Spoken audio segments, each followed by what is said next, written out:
Social মিডিয়ায় নিজের ব্যক্তিগত জীবন কিংবা অনুভূতি নিয়ে খুব বেশি খোলামেলা আলোচনা না করলেও মাঝে মধ্যেই রহস্যময় কোনো বার্তা বা পোস্টে ভক্তদের কৌতূহল বহুগুণ বাড়িয়ে দেন ছোট পর্দার জনপ্রিয় অভিনেত্রী সাদিয়া জাহান প্রভা।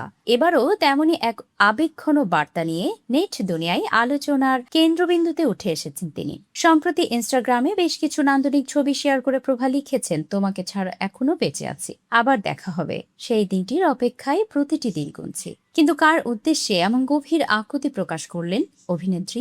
ছবিগুলোতে সফট প্যাস্টেল রঙের পোশাক, মিনিমাল সাজপ্রভার গ্রেসফুল অ্যাথনিক উপস্থিতি মুহূর্তেই ভক্তদের নজর কেড়েছে। খোলা চুল, পার্কের পাশে কাঠের বেঞ্চিতে বসে থাকা কিংবা ফুলের নাগাল পাওয়ার মিষ্টি চেষ্টা, প্রতিটি ফ্রেমেই ভেসে উঠেছে এক স্নিগ্ধ প্রভা।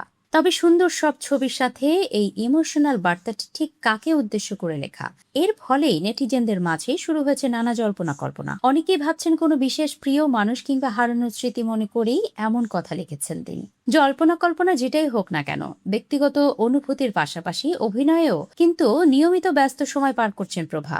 ফয়েজ আহমেদ রেজার পরিচালিত লুক লাইক নামের একটি নতুন ফিকশনে অভিনয় করছেন তিনি। খুব শীঘ্রই ওটিটি প্ল্যাটফর্ম বঙ্গতে প্রভার এই নতুন কাজটি মুক্তি পাওয়ার কথা রয়েছে।